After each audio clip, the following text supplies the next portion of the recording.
Hi, Karen with you today. Thank you so much for joining me. I have a layout for Kitaholic's kits and I'm using the October 2022 kit for my creation today. And I could not go past this heart patterned paper. This was absolutely my jumping off point for my layout today. I hadn't even chosen a photo at this stage, and I felt that these hearts deserved some fussy cutting out, and they are going to be my absolute feature on the page today. I loved how they turned out. I loved being able to keep the color tones around the edges. But what I did find was I felt that there was a little bit too much white and it wasn't quite popping in my mind of how I wanted it to look. So to create a little bit of color to these, I just grabbed out some crayons from my stash and thought I'll just create some watercolor tones around the edges. And to do that, I'm just drawing down some of the crayon and then putting a little bit of water on my finger and smushing it around. Now, one thing I found when I was doing this, it wasn't smushing and turning into watercolor as much as I would have liked because I hadn't gessoed these hearts. So what I do is I grab my clear gesso you could also use white gesso for this, but I did want to keep the lines of color around the edges to be clear and showing, which is why I use clear gesso.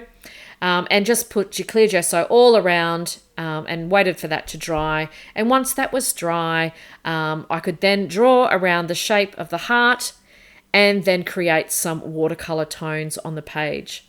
Now, I did try going in with my brush, but I found that I didn't really like that as much as the effect I could get when I used my finger. So I do stop using the brush and then come in with my finger and am able to get a really lovely definition around the heart. So I'm not going to show you me painting all of these, but I will explain how I got some of the color tones. So the pinky tone I got by using some pink on the crayon and also some red crayon. And the reason I did that is I wanted to give a little bit of, depth to the color, and it wasn't just one straight color of pink. And I really love how these turned out, and you should be able to see that in the close-ups a little bit later as well. For the orangey, mustardy, sort of yellowy colour, I've used the yellow crayon and also the orange crayon, which really gave a lovely contrast to that. And for the aqua sort of bluey tones, I've used some of the teal and some blue as well to create those. So it took a little bit of time, but I really love how these turned out. I think it was really dramatic to then added them on to sitting on top of another patterned paper, that beautiful teal patterned paper. I did consider doing another lot of mixed media and have a white background, but I really wanted that sort of dramatic tone, I guess, with using the full piece of the patterned paper. And I really love how these hearts jump off that page. My photo today is a photo of myself and Jacob. This was taken on his birthday this year. We just had a family lunch afternoon together. This is just a quick selfie that I try to take every year. So I did manage to do that. I have popped that up on some cardboard as well for some dimension on the page because I have stuck down the hearts to the page without putting any dimension.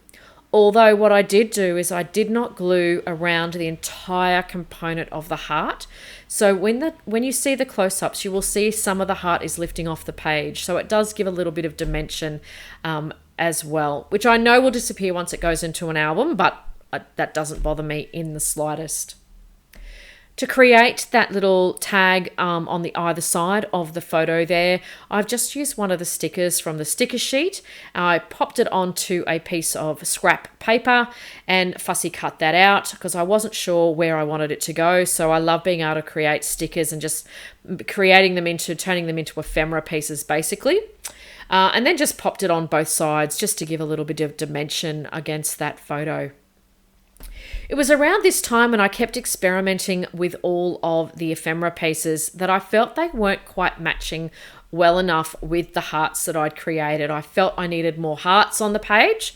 So to create those hearts, I'm going to do some more fussy cutting and creating some hearts of my own. And to do that, in amongst my stash on my desk, I have I have a series of just cutouts from, cut files and things like that that I can use as templates.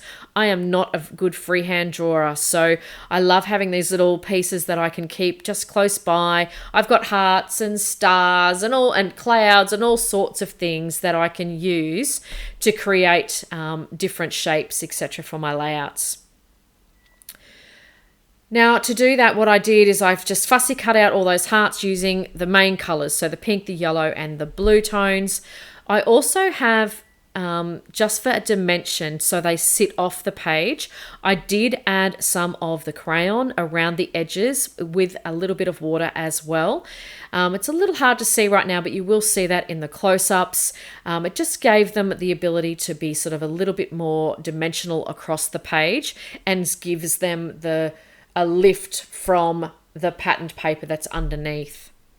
I'm also going in to give them a bit of a ruffling up as well. So with my distress tool and also my fingers, and it just gives a lovely dimension and feel to the page as well. So I'm creating 3 clusters of hearts to the page. And I really felt that that was the best way to sort of, I guess, tone back to that gorgeous background that I've created. Now, you would have seen me also add my favorite thing, which is white splatters, and I just love how they pop off the page, particularly across that patterned paper, that teal. Just look at that white that's popping off the page. I love how that turned out. I do finish off my page with using some of the gold titles that from the kit that we got this month. It was absolutely perfect. And one of the good things about these particular titles as well is they're really bendable. So I was able to place those around the edges of the hearts, and I really love how that turned out. So in the end, this is a super simple layout, a little bit of effort with some mixed media and waiting for things to dry. But other than that, nice, simple one to pull together. And I think a really lovely way to just celebrate that birthday of Jake's and the photo of him and I. So I've got some close-ups for you. As always, I will leave in the description box below all the links to where you can find out all the information about getting the kits from KItaholic Kits. They are chock full of wonderful products every month. Steph does a great job curating. We have lots to choose from every month, and they all tone beautifully in together. I want to thank you so much for joining me today. I really appreciate you spending some creative time with me, and I will see you next time. Bye for now.